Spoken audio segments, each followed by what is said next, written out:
નમસ્કાર વિદ્યાર્થી મિત્રો, આપ સર્વનું હું વિવેક સવરિયા વિશ્વેસર હાર્દિક હાર્દિક સ્વાગત કરું છું. વિદ્યાર્થી મિત્રો, આજનો આપણો લેક્ચર વિભાગ સી ચેપ્ટર નંબર 4 ત્રણ માર્ક્સના પ્રશ્નો સાથે સાથે જો તમે નવા છો તો આગળના ચેપ્ટર આગળના વિભાગ એ અને બી આખા તમે જોવાના બાકી છે તો પ્લેલિસ્ટની વિઝિટ કરો અને આપણી ચેનલ પર દરેક વિષયનું સંપૂર્ણ સોલ્યુશન પ્રશ્ન બેંકનું મુકાય છે. તમે તમામ પ્રકારની પ્લેલિસ્ટ જોઈને તમે એમાંથી મહાવરો કરી શકો છો. સાથે સાથે તમને મૂંઝવતા કોઈ પણ પ્રશ્ન છે તો અમારો સંપર્ક કરી શકો છો, કોમેન્ટ બોક્સમાં જણાવી શકો છો અને સાથે તમે વિડીયો લાઈક અને શેર કરવાનું ભૂલશો નહીં. આપણી યુટ્યુબ ચેનલ તમારા માટે તમારા ઘર સુધી આપણું ઓનલાઈન સેવા જે આપી રહી છે ત્યારે તમે એનો લાભ લેવાનું ચૂકશો નહીં. વિડીયોને લાઈક કરો, શેર કરો અને સબસ્ક્રાઇબ ચેનલ કરવાનું ભૂલશો નહીં. આવો ચેપ્ટર 4 જોઈએ. તમે જોઈ શકો છો પ્રશ્ન બેંક 2024 ધોરણ 10 વિજ્ઞાન ચેપ્ટર નંબર 4 અને આ સંપૂર્ણ સોલ્યુશન સાથે આપણે પહેલો પ્રશ્ન તમારી નજર સમક્ષ મૂકી દઈએ. સહસંયોજક બંધની રચના જણાવો. જોજો, આ ચેપ્ટરના પ્રશ્નો છે ને મોસ્ટ ટાઈમ બી હોય છે અને આ ચેપ્ટર આવડે એને 4 માર્ક્સનો કોઈ પ્રશ્નમાં તકલીફ ન પડે. તો પહેલા તો એમોનિયા અણુ, એમોનિયાનું સૂત્ર પહેલા લખવાનું. ચાલો, એમોનિયાનું સૂત્ર NH3. તો સૌથી પહેલા જ્યારે અલગ અલગ પરમાણુમાં સહસંયોજક બંધ પૂછ્યા હોય ત્યારે જે મધ્યસ્થ પરમાણુ લેવાનો હોય, સૌથી ઓછી સંખ્યા હોય મધ્યસ્થ, સૌથી ઓછી કોની છે? નાઇટ્રોજનની. અહીં લખવાનું મધ્યસ્થ પરમાણુ, મધ્યસ્થ પરમાણુ કયો થાય? નાઇટ્રોજન. તો એનો પરમાણુ ક્રમાંક કેટલો? 7. ઇલેક્ટ્રોન રચના કેટલી? 5. આથી આને અષ્ટક પૂરી કરવા કેટલા ઘટે? 3. આથી હાઇડ્રોજન સાથે સહસંયોજક બંધ બનાવશે. ચાલો, તમે જોઈ શકો છો આ બધી વસ્તુ બોલું છું ને આવી ગયું, બેઠું લખવાની જરૂર નથી. ચાલો, આપણી પાસે સૂત્ર શું હતું? NH3 હતું. હા સર, તો બોલો NH3 તો અહીંયા દોરું. જો NH3 હતું તો નાઇટ્રોજન વચ્ચે મૂકવાનો, આગળ પાછળ હાઇડ્રોજન મૂકી દેવાના. કેટલા હતા? 3. હાઇડ્રોજન પાસે 1 હોય, આની પાસે 1 હોય, આની પાસે 1 હોય, આની પાસે 5 હોય. તો 1 2 3 4 5. તો ચાલો, આને એક ઘટતો તો 2 મળી ગયા. ચાલો, આને એક ઘટતો 2 મળી ગયા, આને 2 મળી ગયા. આને જો 4 ને 4 8 થઈ ગયા 8. હા કે ના? જો 1 2 3 4 5 6 7 8. તો સરસ રીતે આવી રીતે પણ તમે શું કરી શકો છો? સહસંયોજક બંધની ભાગીદારી કરી શકો છો. 2 ઇલેક્ટ્રોન એટલે 1 બંધ, H N H અને H. એક બંધ બંધ બંધ, 2 મિનિટ મૂકી દેવાના. આને કહેવાય સહસંયોજક. જો એને શું કર્યું ખબર? 8 ઇલેક્ટ્રોન કરવા, એક આની પાસે જ લીધો, એક આની પાસે જ લીધો, એક આની પાસે લીધો, થઈ ગયા 8. અને આને ઘટતો તો આની ભાગીદારી કરી, એટલે આને સહસંયોજક બંધ કહેવાય. આ જે ઘટના બની એનો મતલબ એવો થયો એ હિલિયમ જેવી રચના પ્રાપ્ત કરે. કોના જેવી? હિલિયમ જેવી. લખાણ શું કરવાનું? તો લખવાનું હાઇડ્રોજનની પાસે 1 ઇલેક્ટ્રોન ઓછો હોય છે, આથી અષ્ટક પૂરી કરવા માટે નાઇટ્રોજન સાથે 1 ઇલેક્ટ્રોનની ત્રણેય પરમાણુ હાઇડ્રોજન શું કરશે? ભાગીદારી કરશે. નાઇટ્રોજનનો પરમાણુ ક્રમાંક 7 છે, ઇલેક્ટ્રોન રચના 2 5 છે, આથી એને અષ્ટક પૂરી કરવા 3 ઇલેક્ટ્રોનની આવશ્યકતા છે. આથી હાઇડ્રોજનના ત્રણેય પરમાણુ સાથે 1 ઇલેક્ટ્રોનની ભાગીદારી કરી સહસંયોજક બંધની રચના કરે છે. આપણી જાતે આ લખવાનું છે. ક્લોરીન અણુમાં, ક્લોરીન એટલે Cl વત્તા Cl, તો શું મળે બોલો? Cl2. હું અહીં શીખવાડી દઉં. જો Cl પરમાણુ ક્રમાંક કેટલો? 17. ઇલેક્ટ્રોન રચના કેટલી બોલો? ઇલેક્ટ્રોન રચના કેટલી બોલો? 2 8 અને 7. તો એક Cl ના 7, બીજામાં 2 8 7, પહેલામાં 2 8 7, એક એક ઇલેક્ટ્રોનની ભાગીદારી કરે. આવું થાય. જો Cl બોલો, અહીંયા Cl, આને અત્યારે આપણે લેવા દઈએ. આને બોલો 1, આપણે ક્રોસ વડે કરીએ તો હાલે 1 2 3 4 5 6. અહીં કેટલા આવે? 7. આને 7 કરો, 1 2 3 4 5 6 અને 7. ચાલો, આ એક આની ભાગીદારી કરે, એક આની ભાગીદારી. અથવા આને આવું લખાય Cl ડબલ 1 બંધ, 2 ઇલેક્ટ્રોન એટલે 1 બંધ, Cl બંધ 1. અહીંયા ક્લોરીન પરમાણુ એ અન્ય પોતાના જ પરમાણુ સાથે 1 ઇલેક્ટ્રોનની ભાગીદારી કરી સહસંયોજક બંધની રચના કરે છે. અને કોના જેવી ઇલેક્ટ્રોન રચના પ્રાપ્ત કરે છે? તમે જો આર્ગોન જેવી. કોના જેવી? આર્ગોન જેવી ઇલેક્ટ્રોન રચના પ્રાપ્ત કરે છે. મેં જે દોર્યું હમણાં એ આખી વસ્તુ અહીં દોરાઈ ગઈ. નોંધ લખો કાર્બન અપરૂપો. કાર્બન તત્વ કુદરતમાં અન્ય સ્વરૂપે ભૌતિક ગુણધર્મો જુદા રાસાયણિક ગુણધર્મો આધારે મળે છે. રાઈટ? આમ કાર્બનના 3 અપરૂપો છે, હીરો, ગ્રેફાઇટ અને ફુલરીન. રાઈટ? એના અપરૂપો સમજાવવાના કીધા. ત્રણેય અપરૂપો શુદ્ધ કાર્બન ધરાવે છે. તેનું દહન કરતા કાર્બન ડાયોક્સાઇડ ઉત્પન્ન થાય છે. ગંધવિહીન અને રંગહીન વાયુ છે. ચૂનાના પાણીને તે રુધિર બનાવે છે. અપરૂપના રાસાયણિક ગુણધર્મો નીચે મુજબ છે. જો પેલા હીરો, તો હીરામાં શોર્ટકટ યાદ રાખો, 4 પરમાણુઓ હોય એ એકબીજા સાથે સહજ બંધથી જોડાઈને ત્રિપરિમાણીય ચતુષ્ફલકીય રચના બનાવે છે. કેવી? ચતુષ્ફલકીય રચના બનાવે છે. ત્યારે તો શું કહેવાય? કાર્બન પરમાણુઓ અન્ય 3 કાર્બન પરમાણુ 4 સાથે જોડાઈને ત્રિપરિમાણીય ચતુષ્ફલકીય રચના બનાવે છે. અહીંયા આ બધી જગ્યાએ કાર્બન પરમાણુ હોય તો કાર્બન કાર્બનનો બંધ કોણ અને બંધ કોણ કહેવાય. અને શું કહેવાય મિત્રો? બંધ કોણ કહેવાય. બંધ કોણ 109°28' છે અને કાર્બન કાર્બનની બંધ લંબાઈ 154 પેરામીટર છે.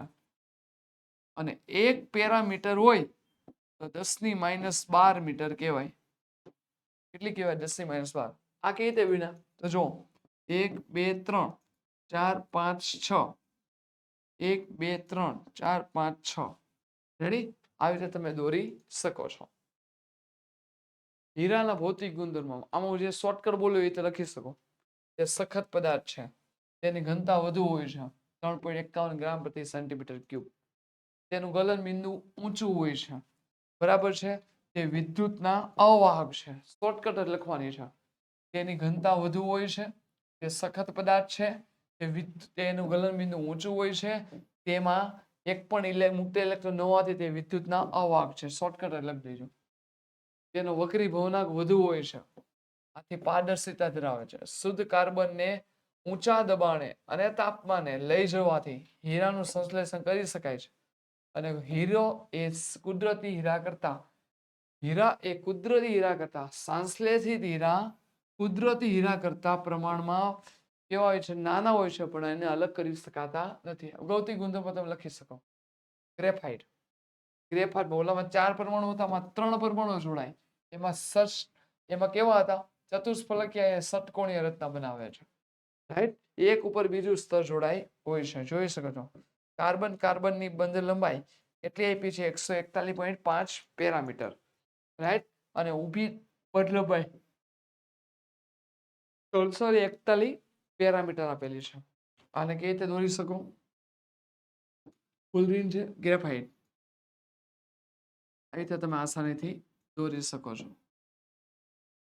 અહીંયા આમ આવશે, આમ નહીં આવે. આ નીચે રાઈટ 1 2 3 1 2 3 4 બોલો 5 અને 6 1 2 3 4 5 6.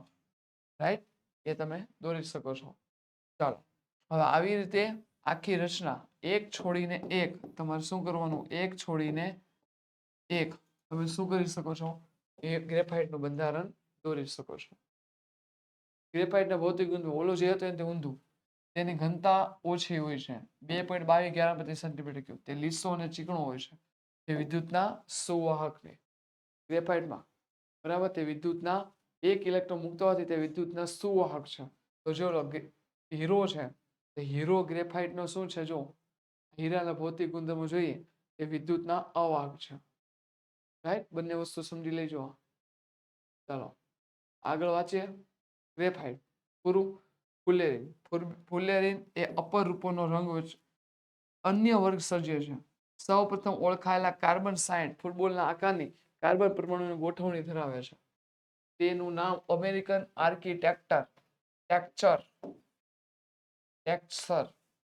ટેક્ચર આવે.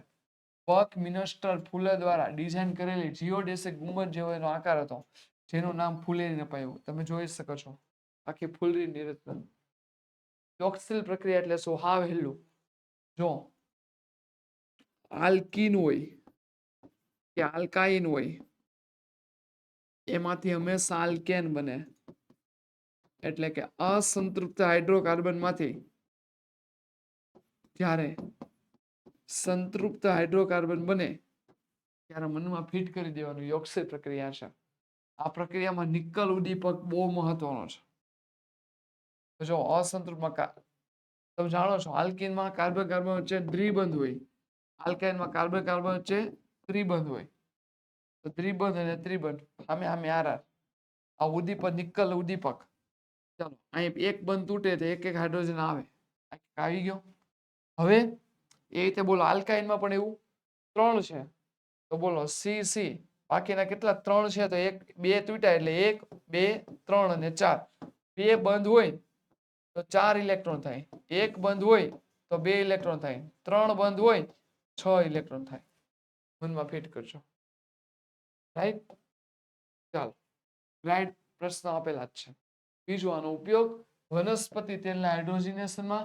વનસ્પતિ તેલ અસંતૃપ્ત કાર્બન શુક્લા ધરાવે છે જ્યારે પ્રાણી ચરબી સંતૃપ્ત કાર્બન શુક્લા ધરાવે છે. તેથી સ્વાસ્થ્યવર્ધક હોય છે. પ્રાણી ચરબીમાં સંતૃપ્ત ફેટી એસિડ હોય છે જે સ્વાસ્થ્ય માટે નુકસાનકારક છે. ખોરાક રાંધવા માટે અસંતૃપ્ત ફેટી એસિડ ધરાવતા તેલ પસંદ કરવા જોઈએ. પ્રાયોગિક ધોરણે તમે આલ્કોહોલ અને કાર્બોક્સિલિક એસિડને કઈ રીતે જુદા પાડશો? તો પહેલું તો કોના દ્વારા ખબર? સોડિયમ હાઇડ્રોજન કાર્બોનેટની કસોટી. તમારે કાંઈ નથી કરવાનું, 2 જુદી જુદી કસરળી લઈ લો. એક કસનળીની અંદર તમારે થોડો જથ્થો બંનેનો લઈ લો.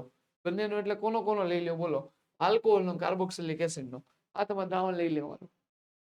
હવે એવા થોડા પ્રમાણની અંદર જો કાર્બોક્સિલિક એસિડ દ્રાવણ હશે તે કસનળીમાં ઝડપથી CO2 વાયુના ઉભરા આવશે અને જેમાં નહીં હોય તેમાંથી ઉભરા આવતા નથી. એટલે કાર્બોક્સિલિક એસિડનું દ્રાવણ નાખો તો CO2 ના ઉભરા ઉત્પન્ન થાય.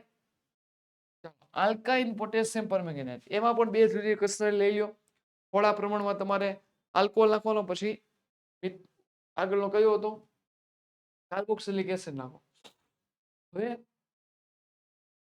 થોડો જથ્થો લઈ તેમાં આલ્કલાઇન પોટેશિયમ પરમેંગેનેટનું પણ થોડુંક દ્રાવણ નાખવામાં આવે. જો આલ્કોહોલનું દ્રાવણ જે કસનળીમાં આલ્કોહોલનું દ્રાવણ હશે તે પોટેશિયમ પરમેંગેનેટનો જાંબલી રંગ દૂર થાય છે, જ્યારે કાર્બોક્સિલિક એસિડ જાંબલી રંગ દૂર કરતો નથી. સાબુ એટલે શું? સાબુનું અણુ બંધારણ સમજાવો. સાબુ એ લાંબી શૃંખલા વાળો કાર્બોક્સિલિક એસિડનો સોડિયમ અથવા પોટેશિયમ ક્ષાર છે. એના 2 ભાગ છે, એક અધ્રુવીય ભાગ, ધ્રુવીય ભાગ. જે ભાગ પૂંછડી તરીકે ઓળખાય એ ધ્રુવીય ભાગ અધ્રુવીય પૂંછડી તરીકે ઓળખાય છે. અધ્રુવીય ભાગ એ અધ્રુવીય પૂંછડી તરીકે ઓળખાય છે. ધ્રુવીય ભાગ ધ્રુવીય શીર્ષ તરીકે ઓળખાય છે. અધ્રુવીય ભાગ તે લાંબી શૃંખલા ધરાવે છે. ધ્રુવીય ભાગ તે ઋણ ભાર ધરાવે છે. ઋણ આવશે, બરાબર? તે જળ વિરાગી છેડો છે. તે જળ અનુરાગી. અધ્રુવીય ભાગ જળ વિરાગી છેડો કહેવાય અને આ ભાગ જળ અનુરાગી છેડો કહેવાય. કયો છેડો કહેવાય? જળ અનુરાગી.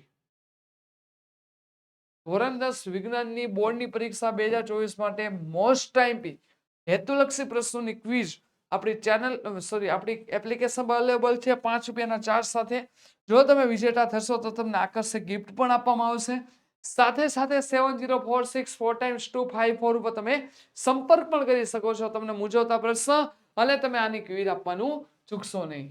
ધોરણ 10 ની બોર્ડની પરીક્ષા માટે ખાસ ઉપયોગી પ્રશ્ન બેંક 2024 સોલ્યુશન મળી રહ્યું છે. તેની PDF ડાઉનલોડ કરવાની લિંક આપણા ડિસ્ક્રિપ્શન બોક્સમાં આપેલી છે. સાથે સાથે WhatsApp પર PDF મેળવવા માટે 7046 4x254 ઉપર તમે સંપર્ક કરી શકો છો અને તેના એક વિષયની કિંમત ફક્ત 50 રૂપિયા આપવામાં આવી છે. સાથે સાથે અમારી સાથે સોશિયલ મીડિયામાં જોડાવા માટે ક્લિક કરો YouTube, ત્યારબાદ ટ્વિટર, ટેલિગ્રામ, વોટ્સએપ, ફેસબુક અને ઇન્સ્ટાગ્રામના માધ્યમથી, સાથે સાથે ઓશન કોચિંગ ક્લાસીસ નામની એપ્લિકેશનના માધ્યમથી તમે આસાનીથી અમારી સાથે કનેક્શનમાં રહી શકો છો. Thank you very much. તો અહીંયા મિત્રો આપણે સરસ મજાનો ચેપ્ટર નંબર 4 વિભાગ C નો પૂરો કરીએ છીએ. આપણી ચેનલ પર દરેક વિષયના સંપૂર્ણ સોલ્યુશન મુકાય છે, જેનો તમે લાભ લેવાનું ચૂકશો નહીં. ખૂબ ખૂબ આભાર. Thank you very much.